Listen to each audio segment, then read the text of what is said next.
Good morning friends, so welcome to the prelims booster session. आज का हमारा पहला टॉपिक है चांसलर ऑफ स्टेट यूनिवर्सिटीज़। तो ये आपके पॉलिटी सेक्शन के लिए भी इंपॉर्टेंट है, गवर्नेंस के लिए भी इंपॉर्टेंट है। तो अभी केरला गवर्नर जो हैं आरिफ मोहम्मद खान जी, उन्होंने जितने भी 9 यूनिवर्सिटीज़ हैं केरला की स्टेट यूनिवर्सिटीज़, उनके वाइस चांसलर्स को जो है रिज़ाइन करने के लिए कहा है। अब इशू है क्या, ये देख लेते हैं। तो अभी हुआ क्या है कि सुप्रीम कोर्ट के जो सुप्रीम कोर्ट है, उन्होंने MS राजश्री, जो कि APJ Abdul Kalam technical university के वाइस चांसलर हैं, उनकी अपॉइंटमेंट को रद्द कर दिया है। तो उन्होंने कहा है कि ऑफ कोर्स सुप्रीम कोर्ट ने भी ये बोला है कि जो यूनिवर्सिटी ग्रांट्स कमीशन के जो नॉर्म्स हैं उनको फॉलो नहीं किया गया उनके अपॉइंटमेंट करते हुए। तो उसी के रिस्पॉन्स में गवर्नर ने बाकी भी जितने जो वाइस चांसलर हैं जिनकी अपॉइंटमेंट अभी रिसेंटली स्टेट गवर्नमेंट ने की थी, उनको कहा है कि जल्दी से जल्दी आप रिज़ाइन करो, क्योंकि आपकी अपॉइंटमेंट में यूनिवर्सिटी ग्रांट्स कमीशन के जो नॉर्म्स हैं उनको फॉलो नहीं किया गया है।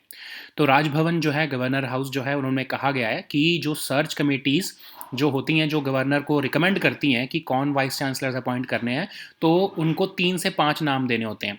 लेकिन इस केस में क्या हुआ कि चांसलर को सिर्फ एक ही नाम दिया गया पर यूनिवर्सिटी कि इनको इनकी अपॉइंटमेंट करनी है। तो इससे हुआ क्या कि गवर्नर अपनी इन्फॉर्म्ड जजमेंट नहीं लगा पाए, क्योंकि उनके पास नाम ही सिर्फ एक आया जिसको अपॉइंट करना ही पड़ा उनको। ठीक है, तो ये आर्बिट्रेरीली जो एक ही नाम प्रपोज किया गया अगेंस्ट UGC नॉर्म्स, उसके अगेंस्ट जो है केरला गवर्नर ने कहा है कि जो ये वाइस चांसलर अपॉइंट हुए हैं ये अनकॉन्स्टिट्यूशनली अपॉइंट हुए हैं, इसलिए जो है इनको रिमूव करना ज़रूरी है। ठीक है, तो क्या पावर्स होती हैं एज चांसलर्स गवर्नर्स की?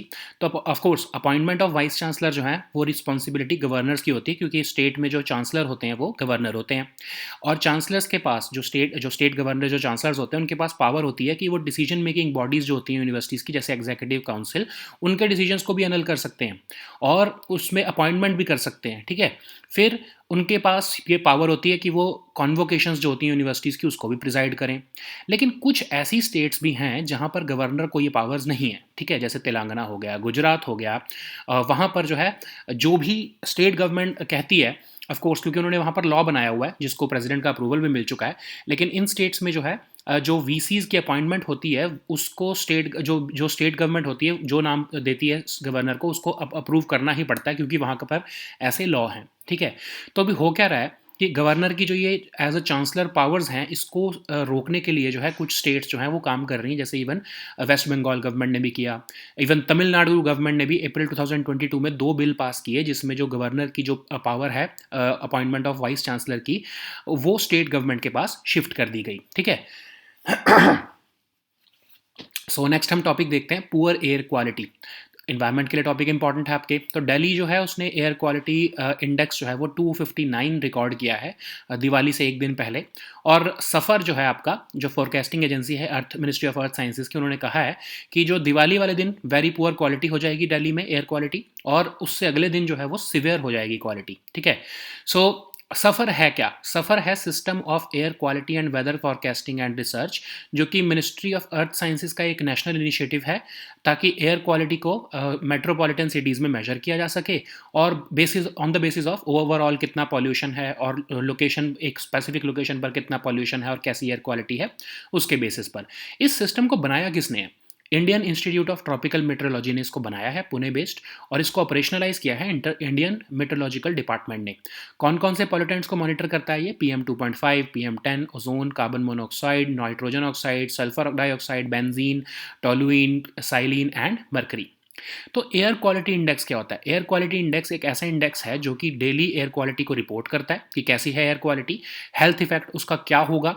उसके बेसिस पर जो है कुछ 8 मेजर पॉल्यूटेंट्स को जो है वो चूज़ किया गया, उसको उनको जो है ये मेजर करता है, और उसके बेसिस पर ये एयर क्वालिटी इंडेक्स बनाकर देता है। जैसे जो अभी आप देख रहे हो कि 259 आया जो दिल्ली का एयर क्वालिटी इंडेक्स, तो ये 8 मेजर पॉल्यूटेंट्स कितने हैं, कितने हवा में हैं, उसके बेसिस पर ये इंडेक्स जो है वो रिपोर्ट बनाकर देता है।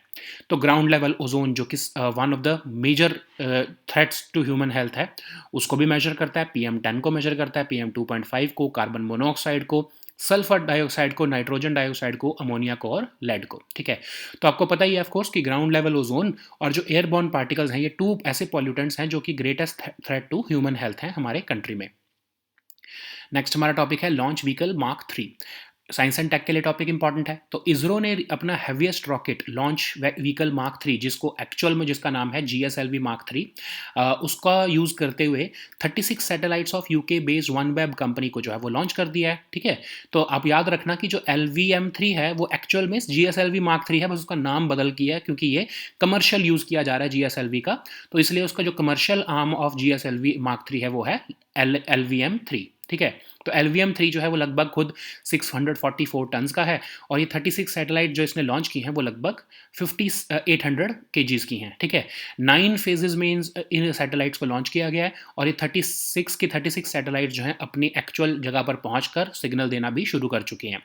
तो LVM-3M2 है क्या? ये एक डेडिकेटेड कमर्शियल सैटेलाइट मिशन है न्यू स्पेस इंडिया लिमिटेड का, जो कि ऑफकोर्स एक CPSC है, और इसने कमर्शियल एग्रीमेंट किया आपके नेटवर्क एक्सेस एसोसिएट्स लिमिटेड के साथ, जो कि वन वेब लिमिटेड है।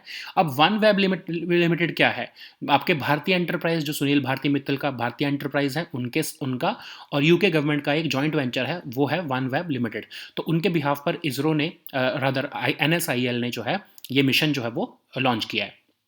तो हम GSLV MK3 के बारे में भी देख लेते हैं, जिसका हमने अब कमर्शियल जो इसका वर्जन है उसको हम LVM-3 कह रहे हैं। तो GSLV ही MK3 ही है वो एक्चुअली में। ठीक है, तो इसको 2002 में अप्रूव किया गया था 4 टन के से भी ऊपर की सैटेलाइट्स को लॉन्च करने के लिए जियो सिंक्रोनस ऑर्बिट्स में। ठीक है, तो ये 3 स्टेज व्हीकल है जिसमें 2 सॉलिड स्ट्रैप ऑन मोटर्स लगी हैं, 1 लिक्विड कोर स्टेज है, और इसमें इवन क्रायोजेनिक अपर स्टेज भी है। ठीक है, इसका सबसे पहला मिशन था चंद्रयान 2, जिसमें 2019 में हमने चंद्रयान 2 का जो स्पेसक्राफ्ट है उसको सुपर जियो सिंक्रोनस ट्रांसफर ऑर्बिट में जो है लॉन्च किया था।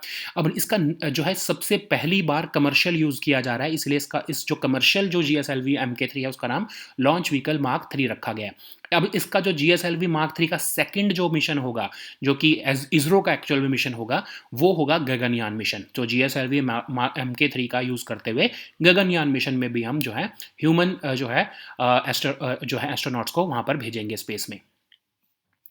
नेक्स्ट हमारा टॉपिक है भूता कोला। तो ये आपके आर्ट एंड कल्चर के लिए इंपॉर्टेंट है। तो एक कन्नड़ फिल्म आई है कंतारा, जो कि जिसके एक्टर जो है वो एक कंट्रोवर्सी में फंस गए हैं। कंट्रोवर्सी में जाने की बिल्कुल भी ज़रूरत नहीं है, हमें सिर्फ इतना पता होना चाहिए कि भूता कोला क्या होता है। तो भूता कोला एक एनुअल रिचुअल परफॉर्मेंस है जिसमें लोकल स्पिरिट्स या डीटीज़ को वर्शिप किया जाता है। तो जो भी पर्सन इस रिचुअल को परफॉर्म करता है उसको हम ये मानते हैं कि वो टेम्परेरीली गॉड बन जाता है। ठीक है, तो इसलिए उसको फेयर भी करते हैं कम्युनिटी के लोग, और रिस्पेक्ट भी करते हैं, और वो जो पर्सन है वो आंसर्स देने शुरू करता है पीपल के प्रॉब्लम्स के, जो भी उनसे जो लोग पूछते हैं, तो ऑन बिहाफ ऑफ गॉड वो पर्सन जो है वो आंसर करता है।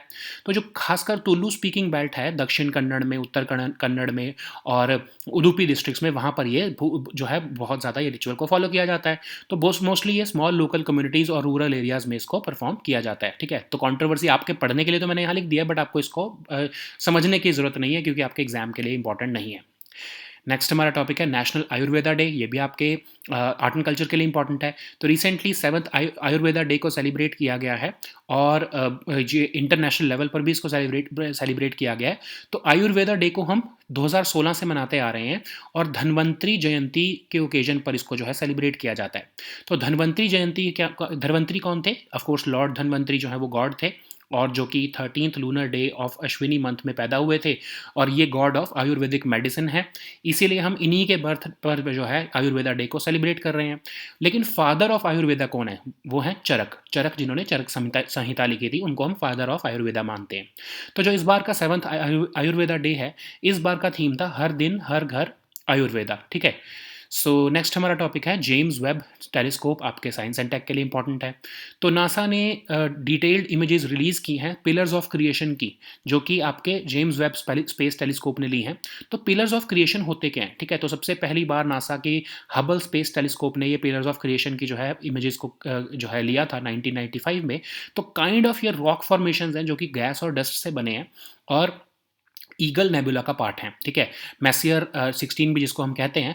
और ये है क्या? नासा कहता है कि जो ये पिलर्स हैं ये buttes in the dust desert. Buttes क्या हैं? ये आपके जो है लाइक हिल, जैसे आपके स्टीप हिल्स होते हैं वैसे दिखने को मिलते हैं। आपने बहुत देखी होगी, इमेज बहुत फेमस है पिलर्स ऑफ क्रिएशन की। और ये बहुत ही डेंस मॉलिक्यूलर हाइड्रोजन गैस और डस्ट के जो है क्लाउड्स हैं, बहुत डेंस। ठीक है, तो आप इसको सर्च करो, खुद सर्च करो पिलर्स ऑफ क्रिएशन की इमेज को, बहुत ही सुंदर इमेज है। अगर आप इसको देखोगे तो आपने इसको कहीं ना कहीं ज़रूर देखा होगा। अब हम देखते हैं जेम्स वेब स्पेस टेलीस्कोप के बारे में। जॉइंटली डेवलप किया गया नासा, ईएसए और सीएसए द्वारा, और 2021 में 25 दिसंबर को इसको लॉन्च किया गया था। सन अर्थ के L2 लैग्रेंज पॉइंट पर इसको जो है वो रखा गया है, जो कि 1.5 मिलियन किलोमीटर जो है अवे है अर्थ के ऑर्बिट से। लैग्रेंज पॉइंट क्या होता है? तो जो लैग्रेंज पॉइंट 2 है, वो वन ऑफ द 5 ऐसे पॉइंट्स हैं जो कि अर्थ के पीछे हैं, डायरेक्टली बिहाइंड द अर्थ हैं, और ये ऐसा पॉइंट होता है जहाँ पर जो दो लार्ज बॉडीज़ की ग्रेविटेशन एक दूसरे को कैंसिल कर रही होती है, ठीक है? क्योंकि एक दूसरे की ग्रेविटेशन एक दूसरे को जो है उस पॉइंट को कैंसिल हो रही होती है, इसीलिए वहाँ पर अगर आप कोई ऑब्जेक्ट लगाते हो तो वो बिल्कुल स्टेबल रहता है और बिल्कुल कम फ्यूल के साथ या बिल्कुल मिनिमम एनर्जी के साथ वहाँ पर वो स्टेबल रह सकता है। इसीलिए हमने ऑफकोर्स L2 लैग्रेंज पॉइंट को ही चूज़ किया है जेम्स वेब स्पेस टेलीस्कोप को लगाने के लिए। तो इसके गोल्स क्या हैं? क्यों हमने जेम्स वेब स्पेस टेलीस्कोप को लॉन्च किया है? हम चाहते हैं कि हमारी जो 13.5 बिलियन ईयर्स पुरानी जो हमारी गैलेक्सीज़ हैं या यूनिवर्स है, उसको हम स्टडी करें। कैसे स्टार्स एमर्ज हुए, कैसे गैलेक्सीज़ बनी, और कैसे स्टार्स और प्लानिटरी सिस्टम्स अभी भी बनते जा रहे हैं, और एक्स्ट्रा सोलर प्लैनेट्स जो हैं उनके एटमॉस्फेयर को भी ऑब्जर्व करने के लिए जेम्स वेब स्पेस टेलीस्कोप को लॉन्च किया गया है, ठीक है, जिसने of course Hubble space telescope को रिप्लेस करना है। नेक्स्ट हमारा टॉपिक है पोकाली राइस। ऑफ कोर्स आपके ये आर्ट एंड कल्चर के लिए भी इंपॉर्टेंट है और इकोनॉमी में आपके एग्रीकल्चर सेक्शन के लिए भी इंपॉर्टेंट है। तो अभी इस साल जो है पोकाली राइस कल्टीवेशन जो है साइकिल कंप्लीट हुई है, तो इसीलिए हम हार्वेस्ट फेस्टिवल देख रहे हैं नेंदुगढ़ फील्ड में, जो कि आपके एर्नाकुलम डिस्ट्रिक्ट ऑफ केरला में पड़ता है। तो पोकाली वैरायटी ऑफ राइस क्या है? ये सॉल्ट वाटर रेजिस्टेंस राइस है। ये जो आपके कोस्टल एरियाज़ हैं, अलापुजा, एर्नाकुलम और थ्रिसुर डिस्ट्रिक्ट्स में केरला के, वहाँ पर इसको उगाया जाता है। इवन जीआई टैग भी ये इंजॉय करता है पोकाली राइस। ये एक बहुत ही एंशिएंट फार्मिंग प्रैक्टिस है, जिसमें क्या होता है कि एक सीज़न में तो राइस की फार्मिंग होती है, दूसरे सीज़न में प्रॉन जो है वो उसका कल्चर किया जाता है। प्रॉन क्या होते हैं? जो आप खाते भी होगे, जो नॉन वेजिटेरियन फूड खाते हैं उनको पता होगा कि वो जो है स्मॉल इंसेक्ट्स लाइक होते हैं, ठीक है? तो उनको जो है वो उनका कल्चर किया जाता है। तो जो प्रॉन के जो सीडलिंग्स होते हैं, वो जब जब ऑफकोर्स जब ये हार्वेस्ट खत्म हो गया, जब समझ लो पोकाली राइस का, उसके बाद जब वो इस एरिया में वापस आएंगे जहाँ पर ये पोकाली राइस उगाया गया था, तो ये जो लेफ्ट ओवर राइस का हार्वेस्ट होता है उसी के ऊपर फीड करते हैं। और फिर जब नेक्स्ट सीजन जब राइस को उगाने की बारी आती है, तो राइस क्या करता है? जो प्रॉन का एक्सक्रीटा है उसको एज अ फर्टिलाइज़र यूज़ करता है या मैन्योर यूज़ करता है, और इसमें कोई भी आर्टिफिशियल फर्टिलाइज़र या कोई भी मैन्योर की ज़रूरत नहीं पड़ती है, इसीलिए क्योंकि प्रॉन के ही एक्सक्रीटा पर जो है ये राइस की फार्मिंग हो जाती है। तो बेसिकली क्या है कि ये म्यूचुअली कॉम्प्लीमेंट्री है। जो है आपका प्रॉन जो है वो राइस के जो है जो रेमनेंट्स है वो खा रहा है, और जो राइस है अगले सीजन में वो प्रॉन के एक्सक्रीटा के ऊपर जो है वो उग रहा है, ठीक है? तो एक तरह से म्यूचुअली कॉम्प्लीमेंट्री है। तो ये सैलिनिटी टॉलरेंस बहुत ज़्यादा होती है पोकाली राइस में, इसलिए इसको बहुत ये फेमस होता है, ठीक है? तो रिसेंटली अब आपको पता होगा कि ये पहले भी न्यूज़ में था, इसमें बताया गया था कि 5 किलो वैटिला 11, तो वैटिला 11 जो है ये पोकाली सीडलिंग्स हैं, बहुत फेमस हैं, जिसको फ्रांसिस कालाथुंगल ने जो है यहाँ पर भेजा था जो केरला में, और यहाँ पर इसको जो है इसकी वजह से इसकी खेती शुरू हुई है। So now let us see all these topics in English. So the first topic is Chancellor of State Universities. So this topic is important for a polity section. So in an unprecedented move, Kerala governor has directed the vice chancellors of 9 universities in Kerala to tender their resignations by today. And what is the issue? So actually, Kerala governor, who is also the chancellor of all the state universities, has issued this order because the Supreme Court has annulled the appointment of vice chancellor of APJ Abdul Kalam Technical University because it was found to be violating the UGC norms. Okay, so even the governor has said that the state government has to form search committees, and these search committees submit few names, 3 to 5 names, to the governor to appoint one of them as the chancellor of the state university. But in this case, what Kerala government did, the Kerala government led search committees only proposed one name for each universities, which means that the governor had no option but to appoint these single persons as the vice chancellors. That's why the governor has also said that it is that he has been robbed of his power of informed judgment, and this is in violation of UGC norms. So, what are the powers of governors which they enjoy as chancellors? Of course, the appointment of vice chancellors in state government-run universities is among the responsibilities of governors as chancellors, and they have the power to even annul decisions of the decision-making bodies of state universities like the executive council, or even they have the powers to make appointment to these bodies. Okay, they also have the power to preside over the convocation of these universities, but it is not uniform in all states, because there are certain states they have made laws which have already been assented by the president also, that governors will not have any say in the appointment of VCs. Like the states of Telangana and Gujarat, they have no option, the governors in these states have no option but to appoint the VCs which are approved by the state governments. So similarly, this trend has been this trend has been growing among the states, where the state governments are passing laws so that to snatch away these powers of the governors as chancellors to make appointments of the VCs. Like even in April 2022, Tamil Nadu passed a law, or two bills were passed, which transferred the power of governors to appoint VCs of 13 state universities to the state government now. So the next topic is poor air quality. This topic is important for your environment section. So Delhi has recorded an air quality index of 259 one day before Diwali, and it remains the air quality remains into the poor category now. But SAFAR, which is a forecasting agency of the Union Ministry of Earth Sciences, says that air quality will turn very poor on the day of Diwali and very severe on the next day. Okay, so what is SAFAR? How they have made such a prediction? So it's a system of air quality and weather forecasting and research, and it's a national initiative which was launched by Ministry of Earth Sciences to measure the air quality of a metropolitan city using the overall pollution level and location specific air quality of that particular city. Okay, so this has been developed by IITM Pune, and it has been operationalized by Indian Meteorological Department. So these are the pollutants mentioned here which are measured by this SAFAR system, and based upon that the predictions are made: PM 2.5, PM 10, ozone, carbon monoxide, nitrogen oxide, sulfur dioxide, benzene, toluene, xylene and mercury. So what is air quality index? What is this 259 number? What does it signify? So it is basically an index which is prepared after taking into account eight major air pollutants in the city. Okay, so it is basically reporting the daily air quality of the city, and it focuses upon the health effects that one might experience within a few hours or days after breathing the polluted air. So these are the eight major air pollutants which are measured: ground level ozone, PM10, PM 2.5, carbon monoxide, sulfur dioxide, nitrogen dioxide, ammonia and lead. And you know that of course ground level ozone and airborne particles are they pose the greatest threat to human health in India. So the next topic is Launch Vehicle Mark III. This topic is important for your science and tech section. So ISRO's heaviest rocket, Launch Vehicle Mark III, which is the commercial name of GSLV Mark III, has recently launched these 36 satellites of UK-based OneWeb company. So LVM-3 is the name of GSLV Mark III only, and it weighs around 644 tons. And the satellites that have been launched by LVM3, are these 36 satellites weigh almost 5800 kg. So they were dispensed in 9 phases, and they all have been these all satellites have confirmed that they have acquired the signal, and it has with this LVM3 launch, NSIL, which is of course the New Space India Limited, CPSC, has entered into the global commercial launch market. So LVM3 to M2 is basically a dedicated commercial satellite mission of NSIL, and when they entered into a commercial agreement between with the Network Access Associate Limited, which is of course OneWeb Limited, this LVM3 M2 mission was finalized. And this OneWeb Limited actually is a joint venture between India's Bharti Enterprise, which also owns the Airtel, and the UK government. Okay, so what is GSLV MK3? So it was approved in 2002, and it aims to achieve the capability to launch a 4-ton class satellite to geosynchronous orbits.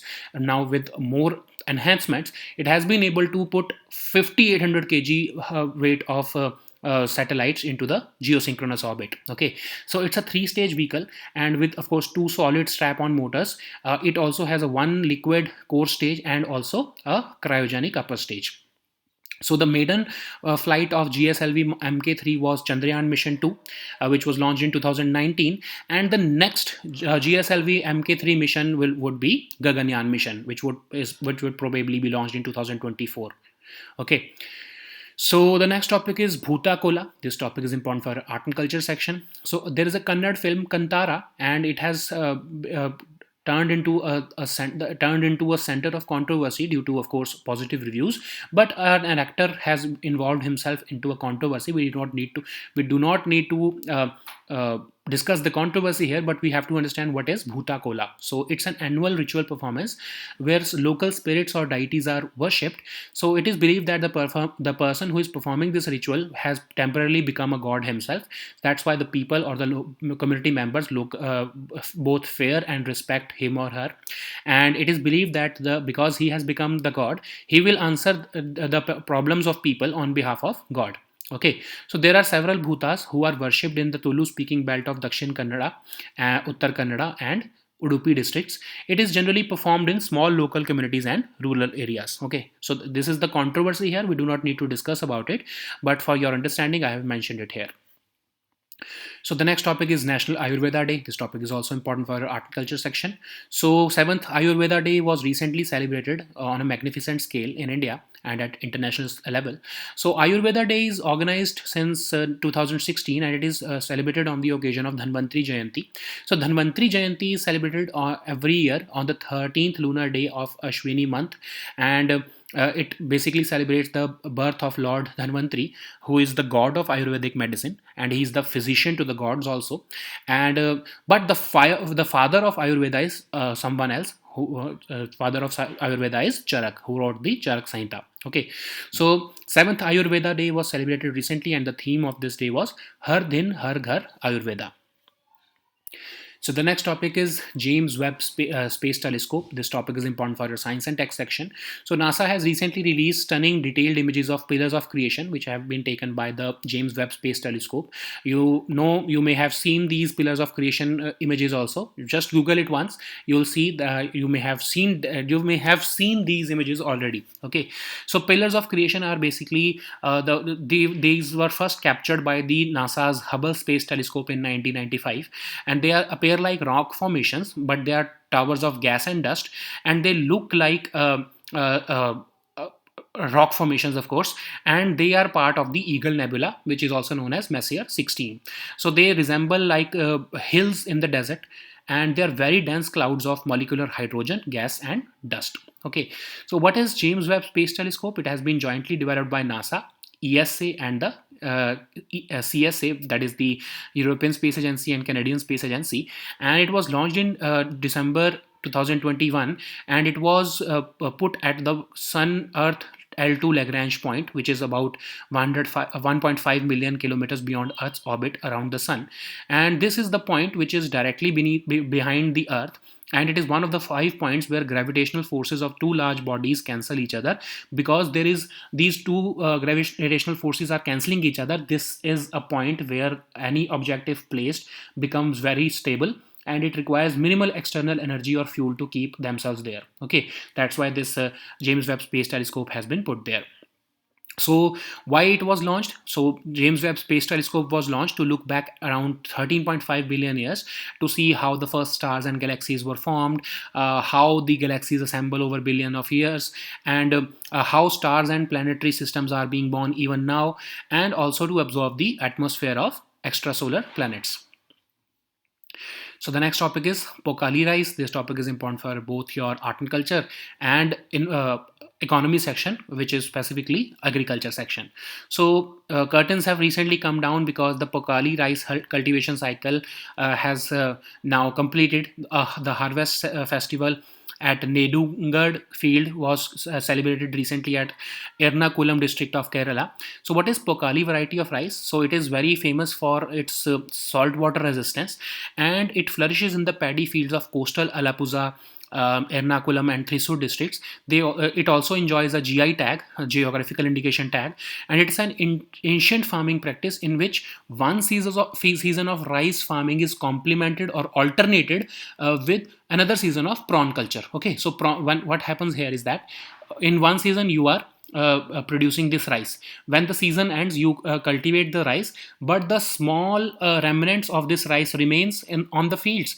And when you start prawn cultivation or prawn culture there, the prawn seedlings, the small prawns that are proliferating there, they feed themselves on the leftovers of the harvested crop. And then when the next season arrives, when you have to plant this Pokali rice, these rice crop will draw nutrients from the prawns excreta. Okay, so basically they are complementing each other. Prawn is consuming the leftover of the harvested crop, and this in the next season this rice crop is using the prawns excreta as manure for themselves, for itself. Okay, so basically they are mutually complementary, and they are very useful for salinity tolerance also. So it has been said recently, it was also in news, I think in August we already discussed about it, that 5 kilos of Vitila 11 variety of Pokali seedlings were sent by post by Francis Kalathungal, and that's how this Pokali rice cultivation started in Kerala. Okay, so these were our topics for today. We'll meet next time with new topics. Until then, goodbye and take care.